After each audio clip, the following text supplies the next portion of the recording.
In Ukraine, where Joseph Lindsley is, it's 3:22 in the afternoon. You look at a big thing that happened last week, when Putin annexed these Ukrainian territories, and very interestingly, it was September 30th, he declared that these territories, were becoming part of Russia. One day later, one of those key towns is back in Ukraine. So I think it was a big blow to Putin.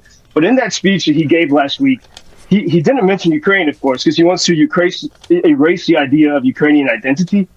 And so he was attacking the West. And he's very savvy in his propaganda. And a lot of the things he says about the West, I think people in America might say, oh, yeah, there's a lot of greed and we're governed by corporations. And so he's making all these points. But what gets completely missed in that is that Ukraine is very different. It's in between the East and the West, between Russia and Europe in many ways. And Ukraine is, I want to keep reiterating this. It's such a unique democracy where people are they can govern themselves. The country's not run by corporations. The laws here are not written the same way our laws in America are. So often they're, controlled by lobbyists. And here citizens can band together, I think, in a way you used to be able to in America and be very effective. And so Putin wants to erase this idea of Ukrainian democracy. And in his speech, he sounds like a victim. He says the West is trying to enslave us, and, which is ridiculous because that's exactly what he's trying to do to Ukraine.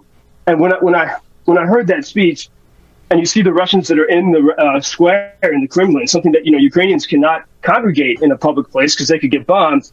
And here the Russians are free to congregate, without worrying about getting attacked. And they have this victim mentality. And I think, we see this sometimes in America, too, that we start to fall into victimhood. And I think when you look at Russia, you see how that can be very dangerous for a country. Because then, you have to blame someone for your problems. And you saw this in Germany in the 1930s. They started to blame the Jewish people.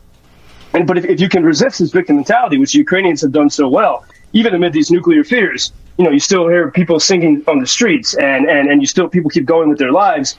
And so I think that this is kind of the heart of the different mentalities of these nations. Another nation where people are resisting the victim mentality is Iran, where women are bravely no longer covering their faces. And it takes an amazing amount of courage, and they're refusing to be victims.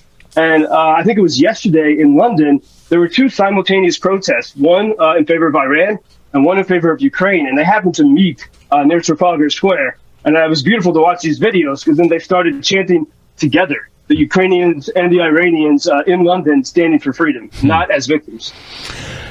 We have a lot to learn from the people of Ukraine, not just the way the soldiers have handled this war, but the way the president has handled himself, the government, and the people there. Joseph Lindsley in Lviv. Thank you, Joe, and we pray for peace. Talk to you tomorrow. Thank you, Bob.